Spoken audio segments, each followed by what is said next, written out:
touch you with our faith.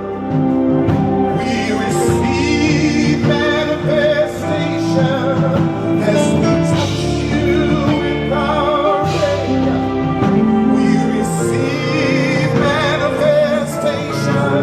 What was invisible shall be visible. What was impossible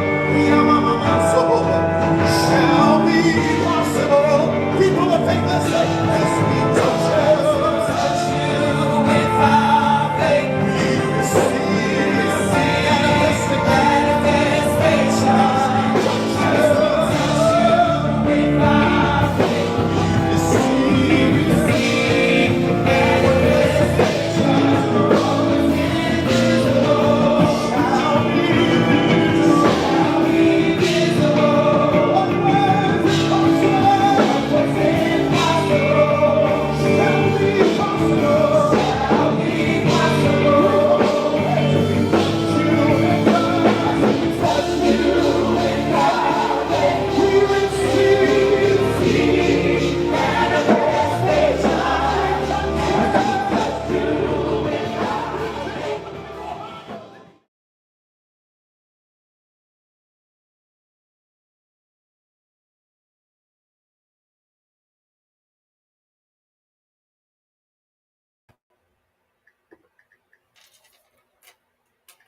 Good evening, everybody. Good evening. Hey, guys, I'm so glad you're here with us tonight. Listen, we had a few technical issues, but we are here. So I am believing that this is going to be a fire conversation tonight simply because it was hard getting in online. But anyway, we are here. Welcome, welcome, welcome. We are on part 2 of I Do. I'm just going to jump right in because we are already running behind.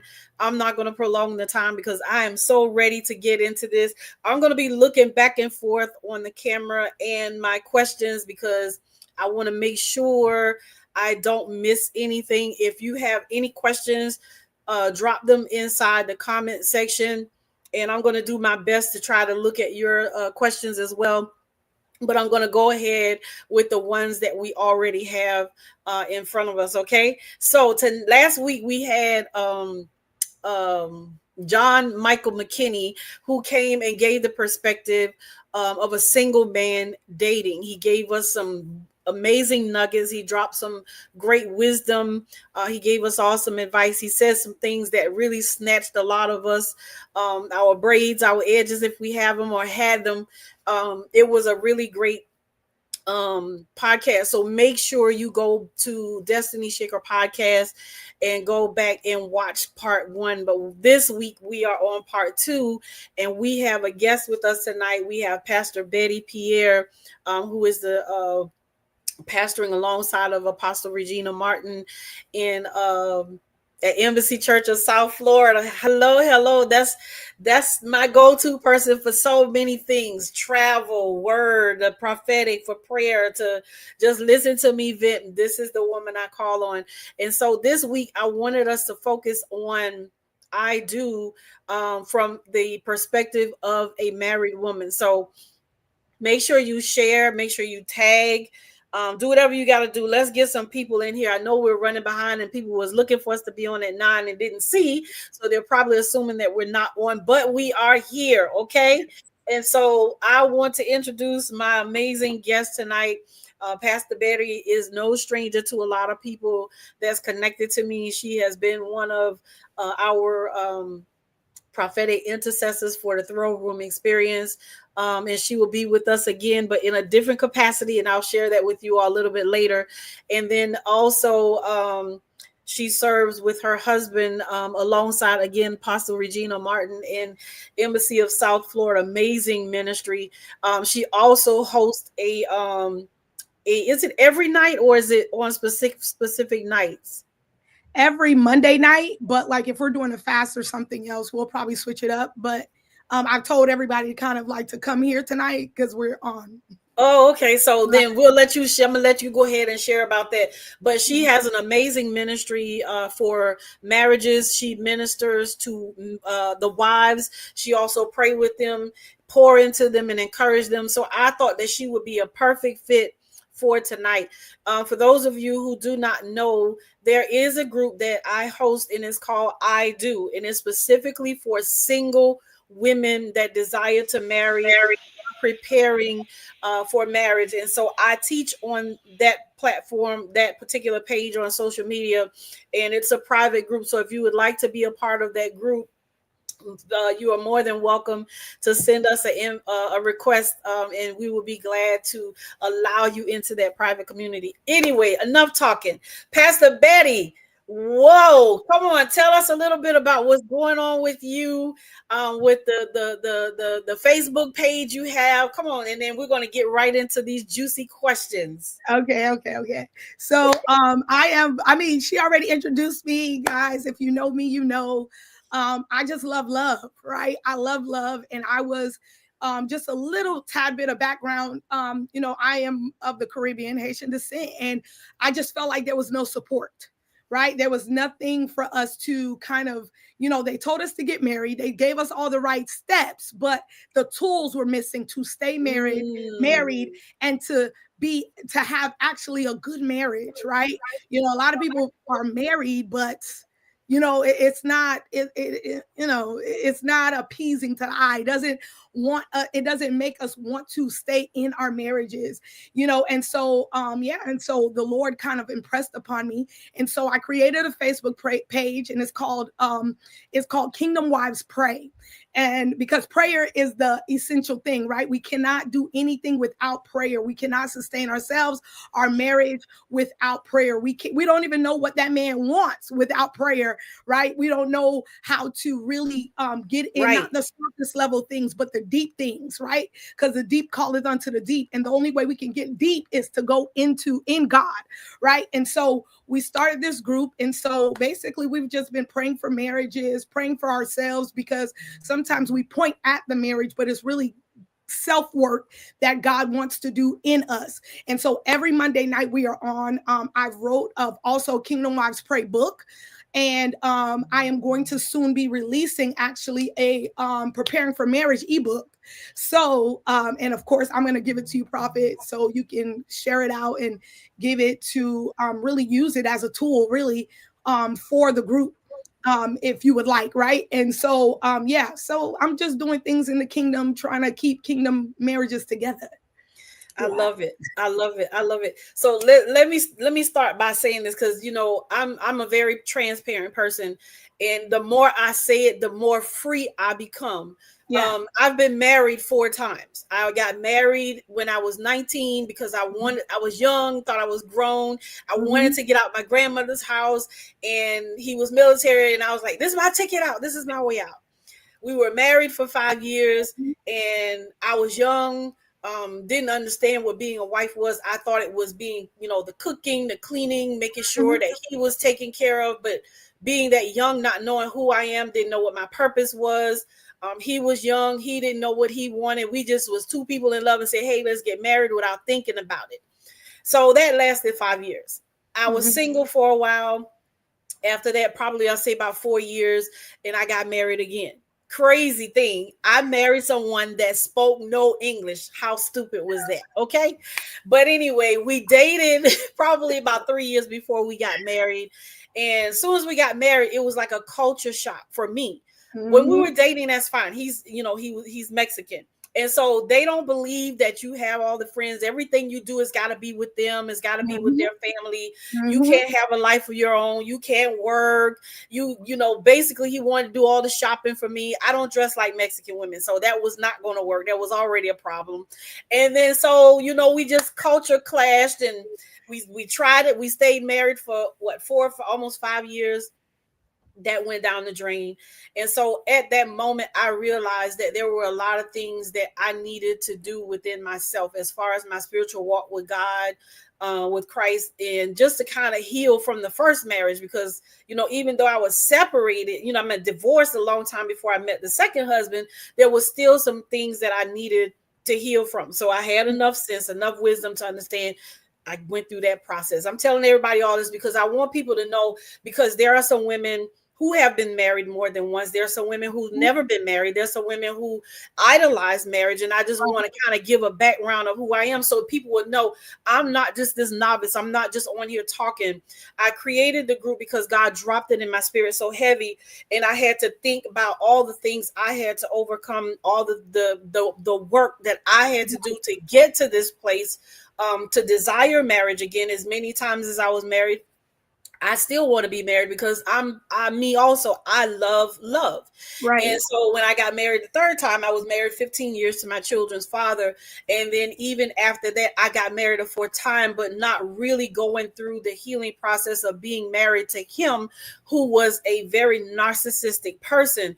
And so here I am now, fully whole and healed, and I'm wanting and desiring other women to marry as much as I wanted for myself. Marriage is an institution that was created by God. And I hear people say, some people may never get married and maybe it's not meant for you to get married. I can't agree with that 100%. Now, it may be a possibility that some women may not marry. There's a lot of things in place that will prevent that. But if we are pressing ourselves in prayer and positioning ourselves to become the wife, not on paper, not at the altar when you say I do, because being a wife is a spirit, is a position in the realm of the spirit. And so if you are not prepared spiritually, emotionally, financially, physically, then you're not going to be in the position of being a wife that God intended for us to be. So with that said, my first question to you is, how did you know you were ready for marriage? Even before your husband came into your life, did you know that you wanted to be a wife? And when you came to that decision, you knew you wanted to be a wife. Can you honestly say you was prepared and ready? So, like I was saying before, I just want to say I love Prophet Carla. I trust her. So if you single, get on that group. Okay. Anyway, so sorry, commercial break. So I want to say that I was not prepared, right? I seen all the things in the house to do as far as the physical, like the gender roles, right? Cook, clean. My mom woke us up. It was all girls in the house. So we woke up early in the morning to clean the house. We did all of those things. And my mother and my father were married, but it was a really toxic situation. And so there were times that it was great. And there was times that it was like, okay, I think it's better that you guys separate. There was times again, like, so it just kept going on to this perpetual cycle because family was involved. Spiritual warfare was involved. My parents were not saved when they got married. And then my mom became saved. And so that was a whole nother situation in itself. My daddy still was doing his thing, believing in his gods, if you catch my drift. And so here it is. My mom is praying down the house, but still fighting altars. And so now we're going through the processes of, okay, God, how is it that you really want a wife? So my siblings got married before me, and I was the last child in the house, living my single best life. Okay. I just want to say this, put the pin in it. Singleness is not an indictment against you. Okay. Again. It's not an indictment. It's not a death penalty. It is a time where you are free. You are learning yourself. You are living. You are growing. Okay. You are establishing some things. All right. You're getting healed, set free, delivered from whatever those, past traumas and hurts are, because all of those things, if you don't deal with them, hurts your marriage. And that's exactly what happened with me, right? I'm a natural debater. I like to go back and forth. Listen, if you say, they knew that I was supposed to be a lawyer. Like that was the path, because if I seen injustice, if I felt like something was wrong, I could not sit and not speak. When you Mhm. are married, this is a whole nother ball game. You need to learn how to submit, women. You need to learn how to, the Bible says that it is better to be on the corner of a rooftop than with a nagging wife. And I was that nagging wife. I will tell on myself. And so as much as I thought I was ready because my siblings were out of the house, so now I'm by myself, I'm feeling like a loser a little bit because, how did the oldest and the youngest get married before the middle child? And I'm sitting here, yes, living my best life, but there still was like a loneliness that I did not deal with in my singleness, Mhm. right? Mhm. Mhm. Because you can be alone, but that doesn't mean you're lonely, right? Right. You can be by yourself, but that doesn't mean you're lonely. And I did not grasp that concept until years later in my marriage. Mhm. Okay, Mhm. that's a whole another conversation for another time, because a lot of people think that they're married and they can't be alone, right? But I was Right. in a marriage and I felt alone because Mhm. I did not master it when I was single. I did not understand that it's God who is my present help in all my trouble. It was Him that I live, breathe in me. I live, I breathe and I move in. Instead, now I have this husband and he becomes my God in a sense. Mm, He mm. becomes idol. So if he makes me sad, I am sad. If he makes me mad, I'm mad. There was nothing in me to kind of defeat or fight that spirit that was trying to come along with me, right? Mhm. Holding my hand in my marriage, because I did not deal with it in my singleness. And so I wasn't prepared. I thought I was prepared. I wanted to do the whole beautiful wedding. I was prepared for the day, but I wasn't prepared for the marriage. Mm, mm, mm. And So so go go ahead, go ahead. ahead. No, no, no. Go ahead. I can keep on going, but what I'm saying is a lot of people are excited about the day. They're Yeah. excited about what it looks like. They want to be in that beautiful white dress. They want to live in the White House with the beautiful picket fence with the dog. And they already are establishing, I'm going to have these babies. I'm going to have this. I'm going to have that. But how about if God don't give you exactly what you want? And I Right. was not prepared for that. You said a lot. So let me back up, because I think this is something great for single women to really focus in on.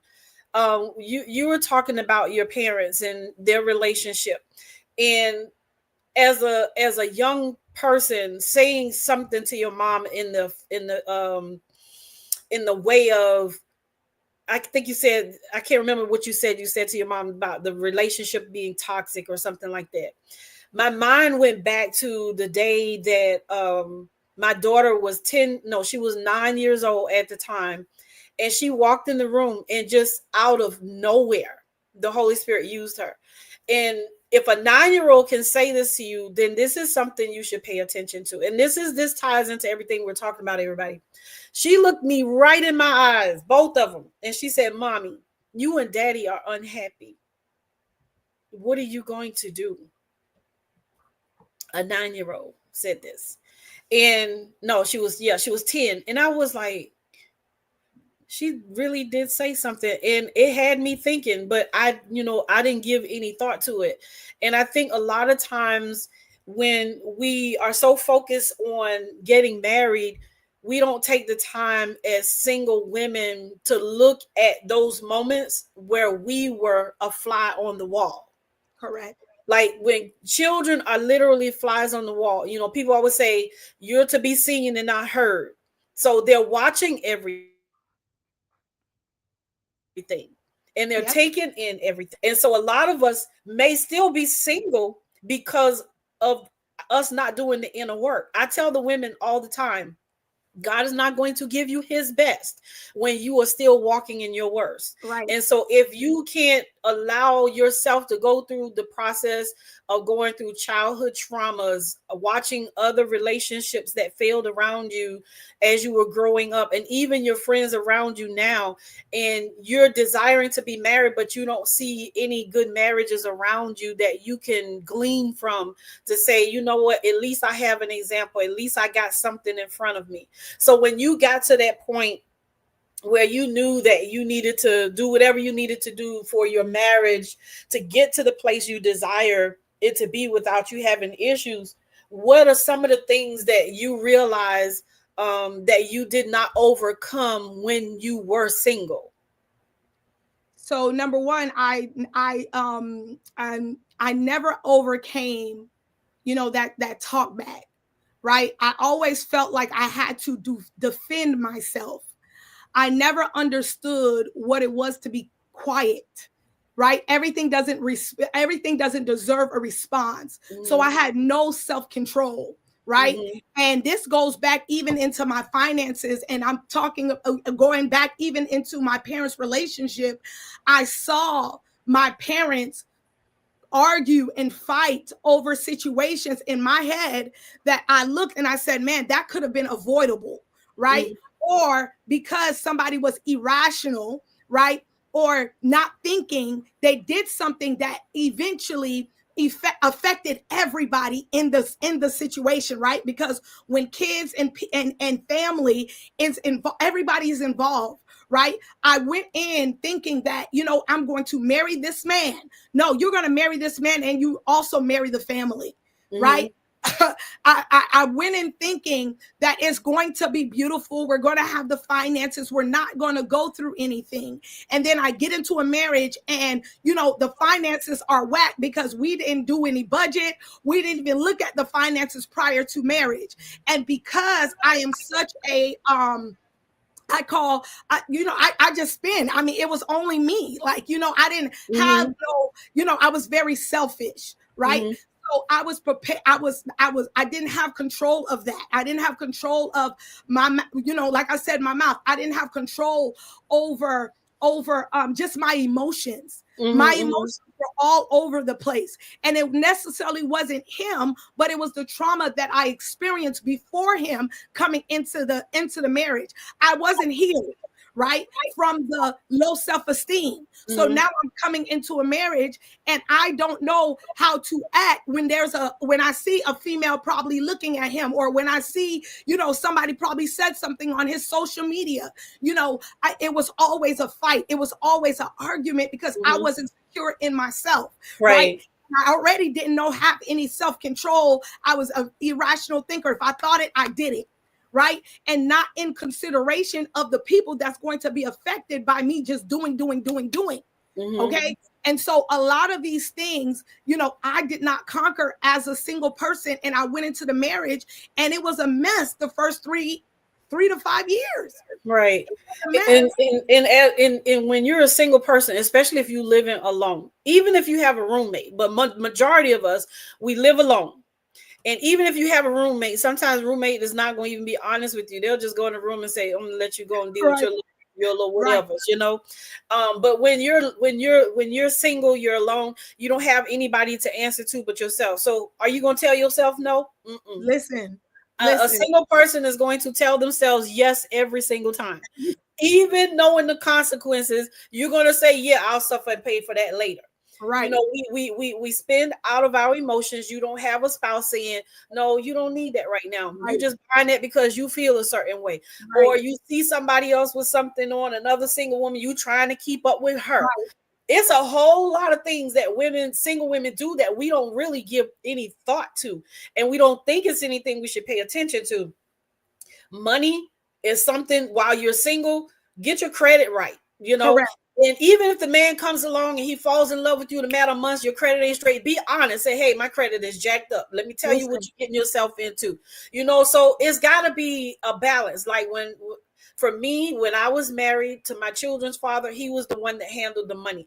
I wasn't really a person that went out and did a whole lot of unnecessary spending. But the problem I did have was that he wanted me to tell him, like if I wanted to buy something for the house, he wanted me to ask him, can we get this for the house? It was almost like he was so controlling of the money that when I got out of the marriage, I went into this thing where I'm just going to buy what I want, when I want. Nobody going to tell me. And when you start developing that attitude, it'll stick with you and it'll hurt you in the long run.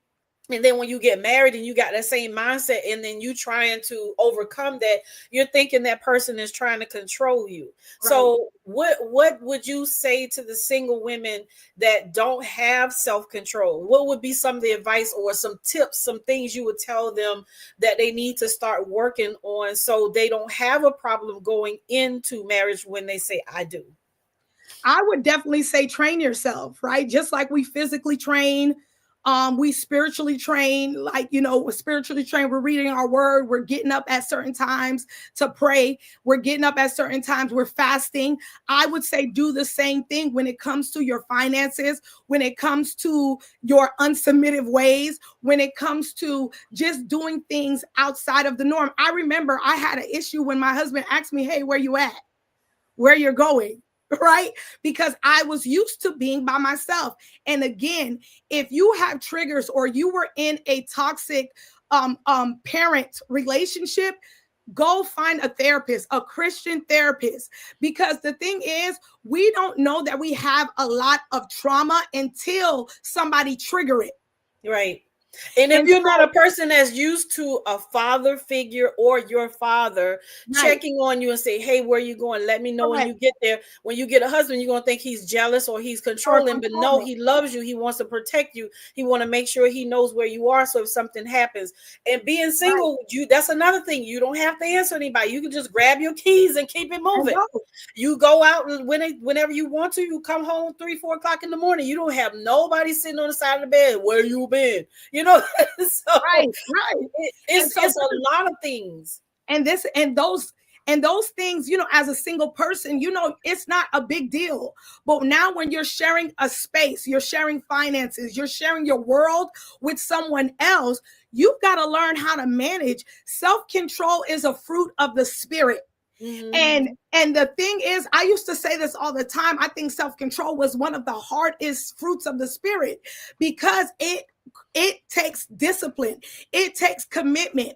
And so just like you are training for that marathon, you are training, for spiritual discipline, you need to train for a marriage, and I don't mean to make it sound like that, because there's just some things that you're going to learn when you're within the marriage, but the things that you can do now, start doing it. If you know you're a messy person, start cleaning up. If you know you don't like to cook, start cooking. If you know you don't like to respond or to have accountability from somebody, get a friend, get somebody that you're going to now start practicing being accountable with, right? You are echoing everything that I say to the women. I'm so glad you're saying all this stuff.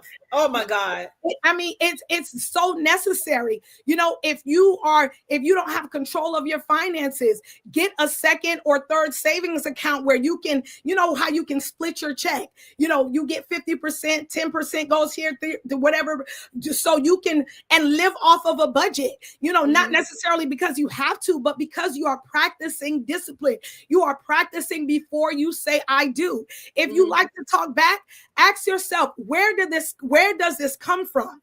And why is it I always feel like I need to defend myself? Right? Why is it that I always need to say something back? Right? Why am I always standing up for myself when I believe? Well, especially if you're a believer, right? The Bible tells us to stand still and know that He is God, right? Why don't I listen to that little voice, that still voice, to tell me when to speak and when not to speak, right? And so start practicing those things that you are unfamiliar with, and the more uncomfortable you are, the better job you're doing. Hello, somebody. Because when you're still comfortable in the way that you're living, in the way that you're doing things, right? The word insanity is doing the same thing over and over, expecting another, right? Expecting another result. And so if you're expecting another result, start doing things differently, because the way that you're living, the way that you're moving is not helping you to be that person, right? Get a mentor. Okay, get into these groups, right? Like the I Do or Kingdom Wives Pray, that they're going to literally teach you, the art of marriage, the art of, engagement, the art of before you say I do, right? And make sure you're submitted to God, right? If you're not submitted to God, there is no way you can submit to a man. I'm telling y'all that with all my heart. If you don't know how to pray, if you don't know how to be a gatekeeper of your home, although the men is a gatekeeper, all right. If you don't understand what it is to be a wife, if you don't understand what it is to carry multiple things and still keep your mind, okay, in place, you're not prepared. If you're easily to give up, you're not prepared. You're not even ready to say I do, right? The word Ezar, which is what the Bible tells us is the helper, right? The helper, the Bible describes a wife as a helper, okay? The word helper in Hebrew is Ezar. Ezar is a military word that means a person that's going to help you fight, a person that's going to help you keep things together, a person that's going to help you defend and do what you need to do. So as a wife, we don't have any time to be complaining about the workload. And then if we go to Proverbs 31, the Bible describes she was a business owner, she was a wife, she was a mother, she carried many mantles, she woke up early in the morning to make sure her house was in order, her children arose to call her blessed, right? Her husband was sitting at the city gate. I guess he was a city councilman, right? And people knew he was blessed because of the wife that he had. And so if you are a complainer, you don't want to carry the load, right? Of being a boss, of being a mother, of being all of these different hats that you carry as being a wife, then you're not ready. You're not ready. We love the term wife, but it carries a lot. And so how do you prepare? You sit under people that know. Okay, don't go to nobody saying all of this stuff. They're giving you all the tea, but yet they have never experienced anything. That I'm sorry, I was a little bit passionate when I said that. No, you're good. You're good. People, it kills me. They have no knowledge, right? They have book knowledge. Right? But they don't have the real life experiences. Some of them not even in marriages, the ones that talk about marriage, or they've never been married, right? And so get with people that's going to tell you the truth. And even when your feelings are hurt, you still submit because you clearly something is going on. God gave you the revelation for the I do. God gave me the revelation for Kingdom Wives Pray, not because we desire to, but because we understood and we see the patterns of the enemy that's coming up in between our people's marriages. And we say, you know what, we're going to give people the game. And so to prepare, you must submit yourself. You got to submit yourself. You got to walk in alignment with the word, not what the world says, but what the word says. Okay. What the word says. You know, I can keep going, sis. So I'm going to slow down. I'm good. And see, I was prompted by the Holy Spirit on Saturday morning to do a live in the I Do group. And I have to be careful how I say this because it's really on the topic of what happened last week. But what I was talking to them about was Abigail.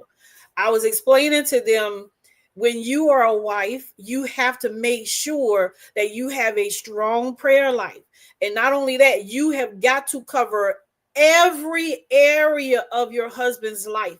Because if you leave any area uncovered, it leaves them exposed to a spirit of foolishness. And so Abigail's husband ended up dead because he was a foolish man.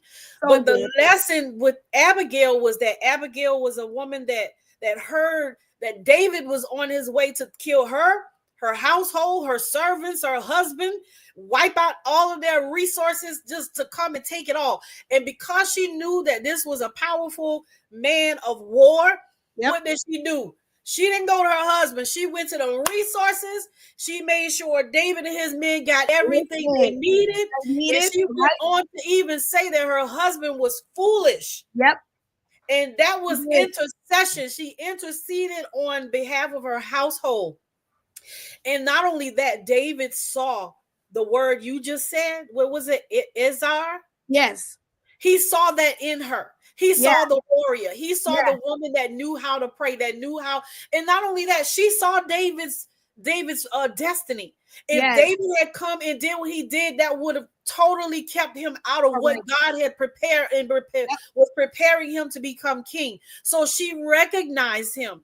And then when her husband was dead, what did David do? He went and took her as his wife. He was a smart man because he said, listen, if I'm going to have a wife, I need somebody that's going to be a ride or die. Listen, a wisdom, and that's how, if you're going to be the ride, or I don't want to say ride or die, but be the ride or live kind of wife for your husband, Abigail is a perfect example too, because you have to you gotta cover, you gotta know how to pray. And if you don't learn how to hear from God as a single woman, you're gonna have a hard time hearing from him as a wife, because when that husband come along, and as many times as I've been married and divorced, I still know a little something about marriage. I know where I dropped the ball, and I know where I was successful in the marriage. So I got something to say, and I'm here to tell you, you better have a prayer life starting now. Because marriage is not only beautiful, but it's warfare, and it's a weapon. And if it's not handled correctly, you'll end up self-sabotaging or literally doing away with your own marriage. Correct. Because the Bible tells us, right, we can build with this mouth and we can tear down with this mouth. And I think some people forget how powerful we are as wives, right? And I love the story of Abigail. She used so much wisdom, and she submitted to the man, right? But she did what she needed to do on the back end. And this is the reason why the story of Abigail is so good. It's kind of like what we do all the time. Sometimes when that person is on a high thing and their ego is speaking and their pride is speaking, you know what? I'm going to pray for you, but I'm going to do what the Lord is telling me to do. And because of her wisdom, she protected and covered her household, right? And so being a wife, you have to have wisdom. And I want to even go back to, I love that how you started off, even talking about your marriages and your divorces, because all of those are typical reasons why we run and get married and not realize we're not even prepared, right? We want to get away. Okay, that's number one. We meet somebody, and during the dating stage is fun, but we're marrying potential because we don't even know what they're going to act like or look like when we get into the marriage, right? And so all of these things, control, right? Okay, stay home, do this, do that, right? These are all red flags that we need to even look at prior to us getting into marriage. And this is the reason why groups like this, again, is really good, because they prepare you for what you're getting into, right? The world has a lot to say about relationships. The world has a lot to say about what we should and should not do. But when you get into this Bible, you realize, there's a such thing as a godly or a kingdom wife, right? There is such thing as preparation, right? And we see that in Esther. She prepared, okay, for over a year for her husband. Right.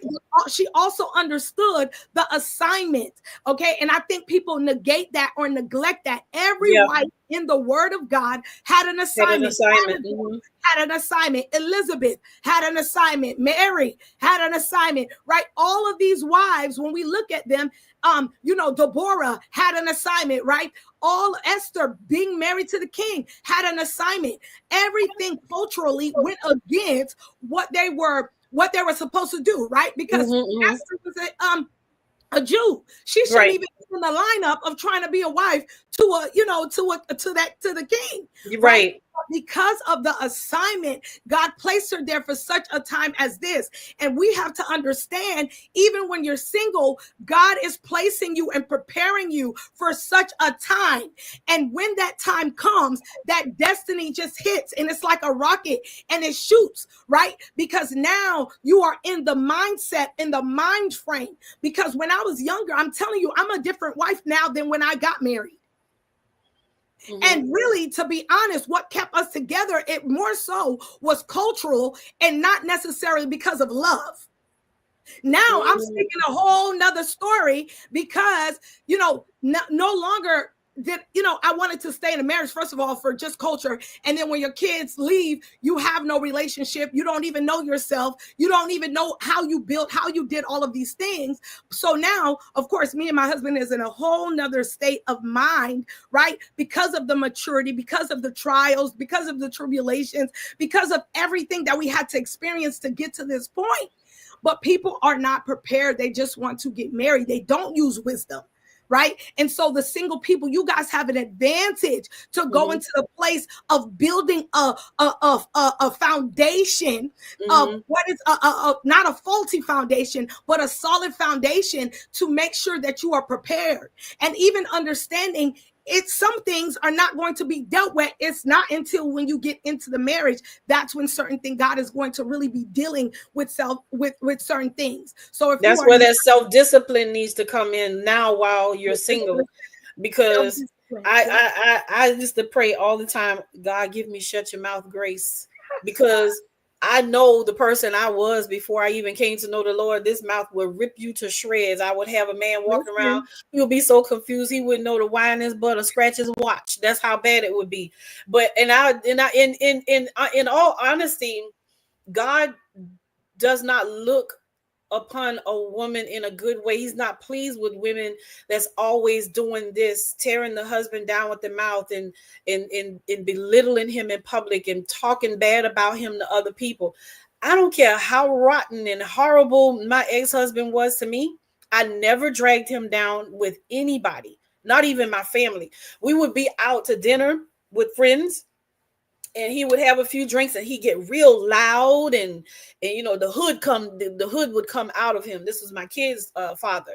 And I would, I had this thing where I would touch him under the table on his knee and pat him 3 times, and he already know he's, you're getting out of hand.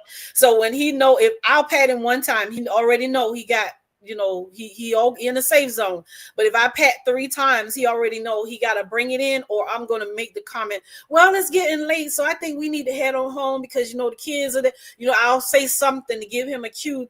Right. It's time for us to go, because I know him when he would, have too much to drink. He didn't know how to carry. He could drink 2 beers and he would get loud. And I would have to, kind of reel him in. And that was the piece of wisdom that God gave me, instead of just saying, telling him to calm down and quiet down in front of somebody else. And then, once he realized what I was doing, I always made sure there was a signal to him. You need to bring it in. And it was really causing me to get heated on the inside. Right. And so it's those kinds of things. And I learned that from my grandmother, because she taught us that when we were growing up. So some things, when you're a child, you'll kind of incorporate it into your adult life. But then God says, you know what? You don't ever embarrass him in front of anybody. But it was the opposite. He didn't care. He would embarrass me in front of anybody. He didn't care. But that was just a narcissist that was within him. And but it's so much that we can touch on. Let me see. I got one more question for you. Because I really I want you to be able to take a couple of minutes to minister to the women. What's one lesson about, let me see. No, I don't want to ask that question. Let's see. How do you keep yourself growing as a woman while also being a wife? Because a lot of times people confuse being a woman and being a wife are 2 different things. Because you have to continue to evolve so that you don't lose who you are as an individual. Because if you're so consumed with the spirit and the position of being a wife, you'll lose yourself. And then once you come to your senses and say, hey, I'm doing everything for everybody all the time, and there's nothing left for me. Now you're going to walk around angry, full of regret, and everybody's going to experience it. Right. That's such a good question. And it's so important. Like, I remember in the first years of my marriage. And again, like I told you, I was island. Some island women, they just don't care. Some island women keep it up, right? And so I was just like being a mother. Like I was a mom 24/7. I forgot to be a wife. You know what I mean? I'm just going to be 100%. So I had the bonnets. I didn't care how my hair looked. I rarely got my hair done. Like, I would literally keep braids in 6 months at a time. I would just be this mom, right? Because I forgot that I am a woman at the end of the day. I'm forgetting that I am a wife at the end of the day. And God had to restore, like, yo, it matters how you look. It matters how you present yourself. And I realized the better I look for me, not for nobody else, not even for that man, the better I look for me, that I felt good on the inside. We lose ourselves in the ability to do everything else for everybody else while we are dying inside. And so you cannot forget who you are. You know, again, number one, prayer life. I listen, I went from, you know, and I know you're on your exercise journey, right? Losing all that weight. I'm coming for you, okay, prophetess? I still got a long way to go. But listen, you're doing good, right? So here it is. I'm gaining weight, not caring what there's no discipline, right? I'm being everything to everybody else. Yes, ma'am, to everybody else, doing everything for everybody else. And I'm depressed. I'm literally depressed. I'm not visiting with friends. I forgot all of that. So God had to take me in.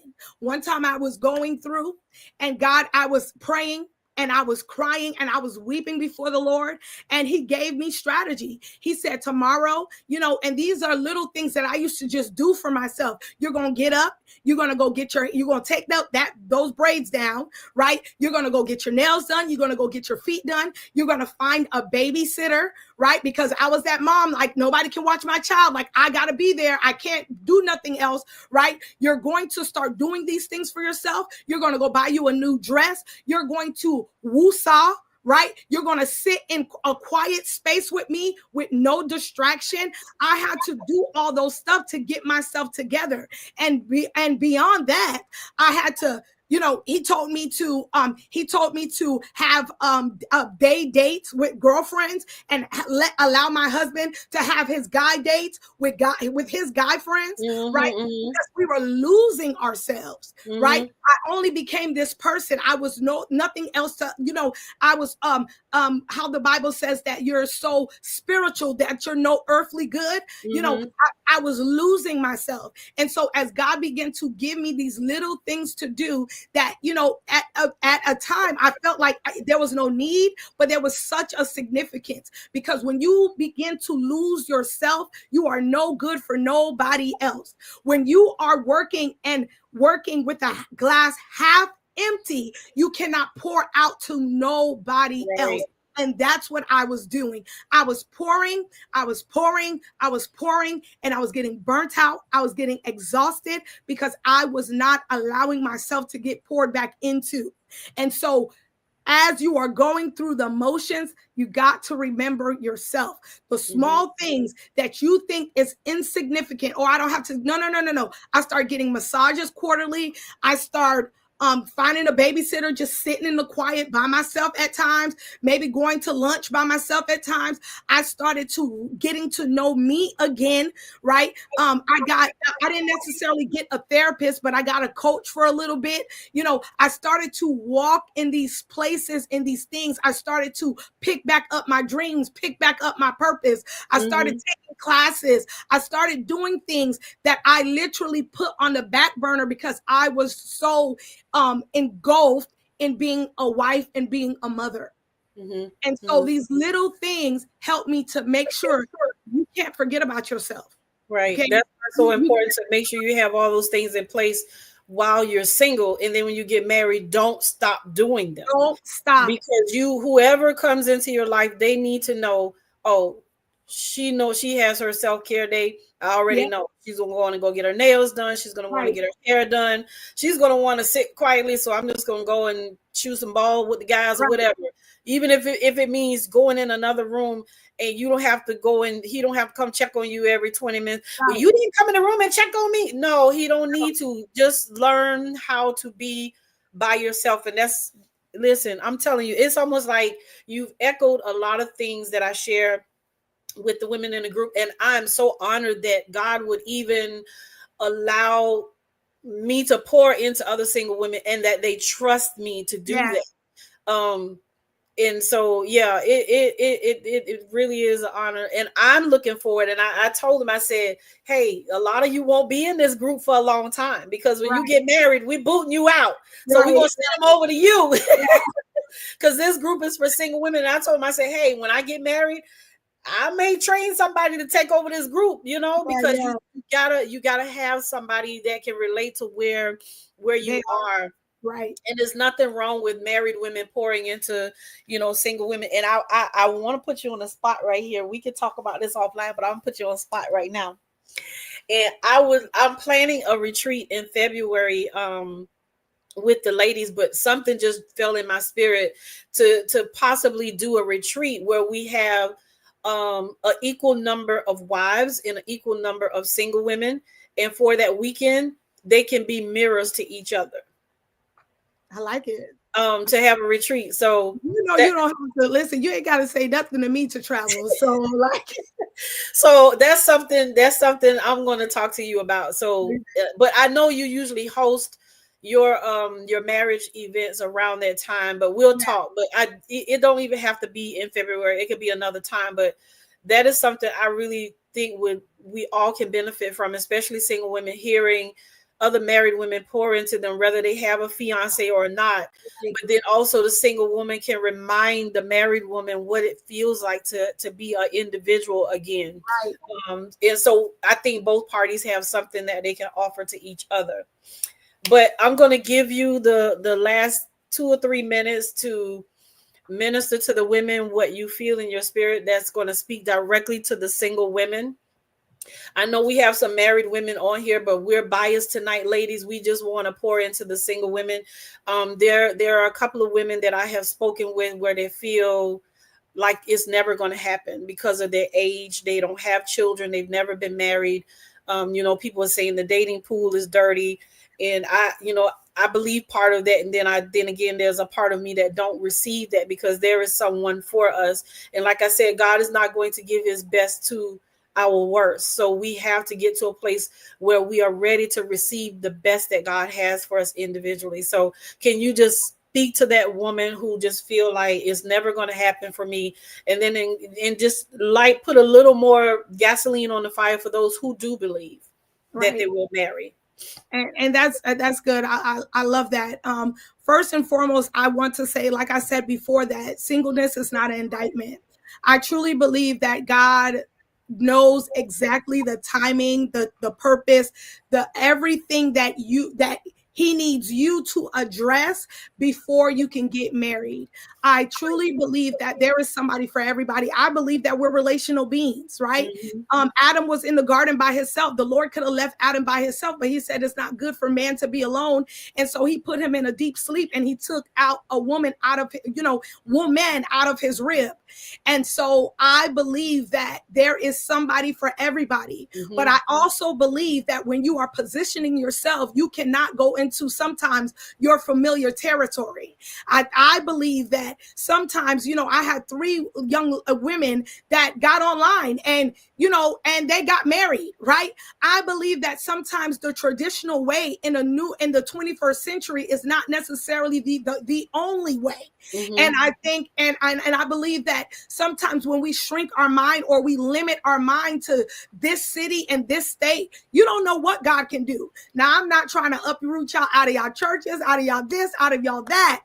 But at the end of the day, I truly believe that there is 52 states in the United States. And we're not even limited to the United States, because they can be over there in Africa, right? They can be over there in Australia. They can be in another continent, right? They can be in China, right? They can be in Thailand. And so we're not limiting God to do something supernatural, a divine God to do something in our limited mindset or our limited sphere of influence, thinking that because it's not happening in this place or at this time that God is not going to do it. I want you guys to take the limits off God. Matter of fact, your husband can be looking at you, watching you right now. He can be actively looking at you. Check, I'm telling you, because the thing is about a man, they are hunters. Before, when a man goes into, and I'm just saying this from TV, right? Because I don't really hunt like that. You know, I went camping one time, but when I see them, when they're hunting, they are looking at their prey. They don't just go and attack, or they don't just go and engage with their prey. They watch it. They inspect it. They see how it moves. They see what their likes are. They see what they can entrap them with. They see all of these things before they go engage. And so I want to tell that single person that thinks it's never going to happen, number one, always keep yourself prepared. Okay, in and out of season. Don't walk around with no bonnets. Don't look crazy, right? Don't go to the grocery store. Because you can meet them at the grocery store. You can meet them at the gas station. You know, stop being mean. Okay, sometimes they be like, hey, beautiful, and you walk in, you know, attitude-ish. You don't know what God can do. So do not allow your limits to block God in his divine supremacy to do what he needs to do in you and through you. Okay, all we have to do is walk in the fruits of the Spirit, and God can do anything. Okay, he can do the impossible. When God is looking, I had to tell one of my singles the other day, like, you looking at us, but it can be a him. And so as you're limiting yourself because you want this, and I get it, but it can be this. And so when you put yourself, you confine yourself in a space that this is the only thing that God is going to do, you're limiting God. You're limiting the power of God. You're limiting his divine supremacy. You're limiting his sovereignty. Allow God to move in you as he needs to. And like I said, that hunter might be looking at you right now, but because you keep wearing that bonnet to the gas station, he's like, nah, God, that's not the one you said. No, you said her hair was going to be engraved. You said she was going to wear this, and the third. And we are skipping over our opportunities and our seasons because we are not doing what God has called us to do, right? The fruits of the Spirit. Walk in those fruits of the Spirit. Be kind to everybody. And I'm not saying y'all being kind because you guys are hungry or thirsty, but you're being kind because the Bible tells us to be kind. And you never know who you can be entertaining. That might be your husband.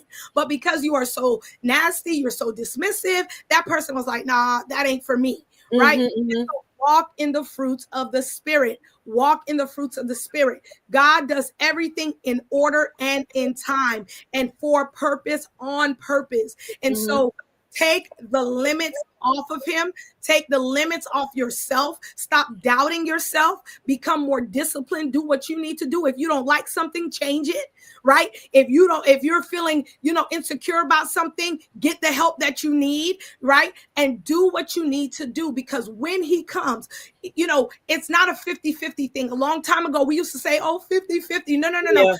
You need to come in whole, and he comes in whole. So do the work. Take the limits off God. Do the work. God has something, his best in store for you. I don't believe that we can be doing it God's way. Okay? We can be doing it God's way, and God does not take care of people. Okay? And for the ones that are not doing it God's way, I'm going to say this because I feel this in the Holy Ghost. Stop spilling your pearls. Stop spilling your pearls, because you're not a dumpster. Okay? A lot of us, when we are intimate with other people as single people, you are spiritually married. That single man that needs to come find you, he cannot find you because there's a veil over you. Oh, I talked about. Okay? You are spiritually married, so you are unavailable. You are unavailable. And so, of course, he cannot find you, because the Bible says a man that finds a wife finds a good thing and obtains favor from the Lord. So that man can't even find you because there's a spiritual veil, because you're hunching, you're sexing. Okay. And so you got right. Okay. So I do is going to have a private Zoom with you too, because I told Apostle McKinney last week, We already locked him in, so you and I going to set a date tomorrow for you to come, because I did a private Zoom with some of the ladies that felt like they were struggling with that area, and this is exactly what I was talking to them about. Like I was transparent. I didn't leave nothing unturned. I let them tell me what they were struggling with, and I told them how to get out of it, why they were in it, and how to get out of it. Yeah. You said something I wanted to end this with, because we're hitting an hour, because I know we came in late, so we can let Jerry go. He said something last week and it's still burning in me. He said, he gave the definition when he talked about the man that finds a wife finds a good thing. He touched on the good, and he gave the definition of what the Hebrew word good, the meaning of good was. And he gave 5 different things, with the one that stuck out he said, when it says he finds a good thing, it means you were the better choice. And I was like, wow. Because if you want to become the better choice, carry yourself in a way that makes you better than the rest. Come on. Because you can't be on social media with these pictures we see more your behind than we see your face. We see you, making statements like, I want to be a slut for my husband in the bedroom. Yeah. Like, how are you gonna be a wife and a slut at the same time? Like, you got to make a choice. You don't want your husband with a slut on the street, so why you want to become one to your husband? You can't be making these kind of posts, and everybody can't be a baddie, and everybody shouldn't be a baddie, because the definition of baddie now is to just look like a whatever that walks the street. So if you want to be the better choice, carry yourself like the better choice. You don't know what the better choice is, go to the Word of God. Right. If you don't have an example of the better choices, go to the Word of God. Pastor Betty, we can go on and on and on and on, but this was necessary. Thank you so much for shedding light on what it's like to be a wife, and to speak directly to single women from that perspective. For those of you who are single, or even if you're married, you have 2 groups you can go into. Pastor Betty, share with them about your group right quick. So we are Kingdom Wives Pray. Kingdom Wives Pray. Okay, I wore my shirt for you guys tonight. All right, we are Kingdom Wives Pray. We pray every Monday night. We are encouraging wives. We are preparing. Well, we are going along with you on our journey. We do have single people on there. I don't really discriminate either, but it is we kind of discriminate because we talk about wives. Praying for your husband. How to continue to uphold your mantle, uphold your grace as being a wife, understanding who you are as the Ezar in your home, and doing what God has called us to do, doing it the kingdom way, okay, not the world's way, but doing it the kingdom way with wisdom, discernment, and patience. Yeah, and there are some wives on here, because I see some people on here that I know are married, and I'm glad they joined in. And then for those of you who are single and you desire to get married and you're wanting to prepare for marriage, you can be a part of my community, which is called I Do. We recently did a 21-day fast. We got up and we prayed every single morning for 21 days, and we're getting ready to go on another fast. For those of you, I just made the announcement and I will share it in the group. But so you're welcome to join that group as well.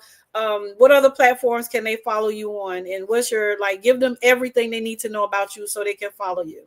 Okay, so on my social medias, it's BettyMPM.Pierre. All right, on all my social medias, I tried to keep it consistent. I am on TikTok, also as I think Betty Pierre. And, like I said, I've written a book of Kingdom Wives Pray. I'm writing another book. Well, it's going to be released. It's already written, but preparing for marriage.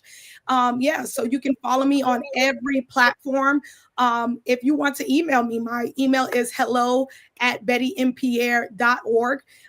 If there's a prayer request, if there's anything, you can join the group. Like I said, Kingdom Wives Pray on Facebook, and you can always send me a DM about praying for your marriage or whatever that thing is that you need God to do. Good. And so I want to invite you guys to go to my YouTube channel, Destiny Shaker Podcast. Please go over, subscribe, like, and share. I'm also Destiny Shaker on Instagram. I need some people to come over there and follow because literally we are live on Instagram on that page as well. Destiny Shaker Podcast, and on TikTok, Destiny Shaker as well. And if you are new to me, again, you can find me on Facebook under Carla Gaskins, also my Instagram page, Carla Gaskins. I'm like you, I just try to follow everything all the way through. Yeah. And listen, guys, we have actually we have a new book. I have 2 books coming out. I have the Resilient 2, which is a compilation with me and 13 other women. That book is actually going to be released this week. And then also I have a new book that's going to be released in November, and it's called Beautifully Blinded. And it's a book to really talk to women who are in or are coming out of relationships that are very toxic. You've been married, dating.